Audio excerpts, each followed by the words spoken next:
Leo, hi! Welcome to Mr. Queen PH.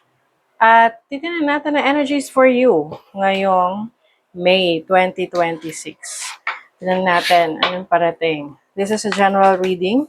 Pwede kang makarelate, pwedeng hindi. Just take what resonates.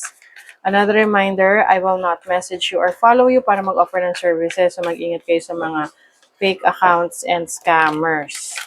Ayan, kung gusto nyo ng private reading, just go to my website, mrqueenph.com, o kaya naman you can book directly sa aking calendar, link on the description or comment section. Okay, let's see, Leo. What is the energy for you ngayong May 2026 for Leo? Heart healing. Oh, ang ganda nito. So you're healing from a heartbreak or any disappointments in the past, romantic relationship man yan, or someone na nag-break ng heart ninyo. Okay? Some of you, pwedeng literal to na nagkaroon kayo ng health conditions regarding sa inyong heart. So you are healing from that ngayong May. What else? Protection. Ayan. So, you will also be protected. Protect ka sa mga negative energies or dun sa mga taong wanting to hurt you. And I think mas natuto ka na ngayon na to protect your energies. Okay? Especially na yung iba sa inyo, nasira yung tiwala nyo sa isang tao, isang sitwasyon, and now you are really focused on taking care of your health, taking care of your heart.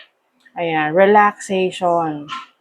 So, yung iba sa inyo, mas may time kayo mag-enjoy, mag-relax, mag-focus sa sarili, magbakasyon, because you deserve it. Okay? So, May for you, pwedeng iba sa inyo, yun nga, hahabol kayo, no? Sa summer vacation, you will go with your friends, family to have fun and enjoy.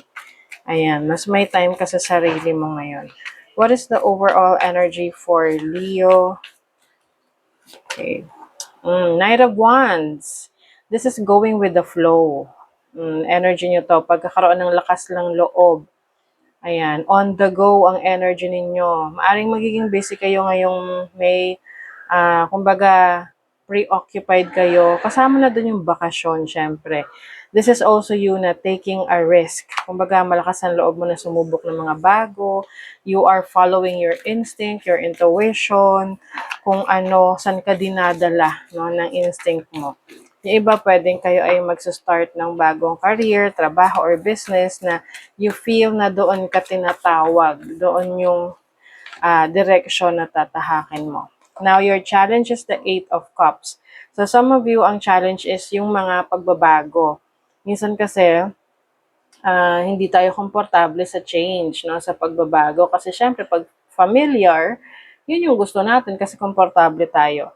And change is about, kumbaga, transformation is about change. Kaya, some of you, this can be a challenging situation sa mga nagbabago sa buhay nyo. But think about it na na yun yung kailangang mangyari para magkaroon kayo ng growth, and that is to change. Yung iba sa inyo, leaving a situation. Aalis kayo sa isang sitwasyon na sa tingin nyo hindi na nag-align sa gusto nyo, sa inyong mga belief system, ayan, sa paniniwala nyo, or you feel like you don't align anymore, hindi ka na nagre-resonate sa sitwasyon na yon. Can be a connection or situation sa workplace. Now, your opportunity is the moon. The moon is about your instinct, your intuition. So talagang for you, Leo, napakalakas ng instinct ninyo ngayong May. Ito yung magiging guide nyo sa mga susunod nyong directions na tatahakin. I also see you will focus on shadow work. Kung ano yung mga bagay na sa tingin mo ay hindi nakabuti sa'yo ng mga attitude, behavior towards life, towards relationship, towards career. Yan ay i-release mo na kasi na-realize mo na hindi yan nakakabuti para sa'yo. And then also your blessing. Wow. So the 4 of Wands, this is celebration. Maaring meron kang certain achievement ngayong May. This is celebrate mo with your family. This is also about creativity and stability. So pagdating sa home life, family life, maaring mas marami kang time with your family. You will have wonderful memories with them, yung creating memories sa mga bakasyon ninyo or mga bonding moments ninyo. Some of you, this can be a reunion with your family members, like mga kamag-anak sa malalayo pang lugar. Oh. And then, this can also mean na may bago kang career path, trabaho na sisimulan. Okay? Ngayong May. Mental force, spiritual insight, ayan wise judgment. So ito yung opportunity rin for you na meron kang lakas ng loob, lakas ng pananampalataya. At yung pagdating sa decision making, you know what to do. Alam mo yung makakabuti sa'yo kasi based on your experiences, marami ka ng lessons na natutunan at na-apply mo na yung lesson na yon. Ayan. So, yeah, tinan nyo, meron talagang new direction dito. You are keep on moving. Merong flow of information. Some of you, meron ditong mga bagong connections, bagong friends, maaring meron kang bagong community, bagong grupo na sasalihan. Ayan, timing talaga. Timing is essential sa inyo. And then, maaari ring meron kang decision making na gagawin. Kailangan mo itong pag-isipan ng maigi, no? This can be related sa iyong trabaho, day-to-day life. Or can be sa pera, finances mo, or property mo na iniisip mong ibenta. Ayan. And also taking a chance. Meron kang susubukan, like maglalakas loob ka. Kumbaga parang susugal ka sa isang idea na matagal nang gusto mong isakatuparan. Eh, syempre, hindi naman yun mangyayari kung di ka magdedesisyon na gagawin mo na siya. 'Di ba?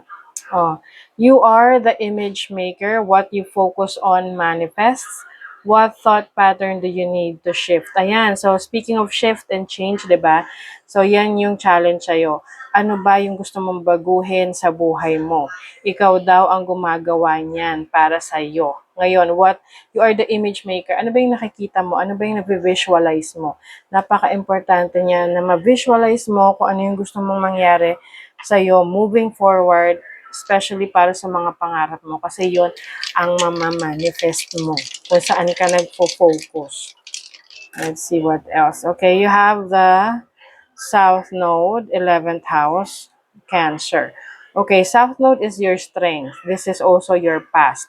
And 11th house is your connections, your dreams, your hopes, your community. So I think you're being supported by people na naniniwala sa kakayanan mo.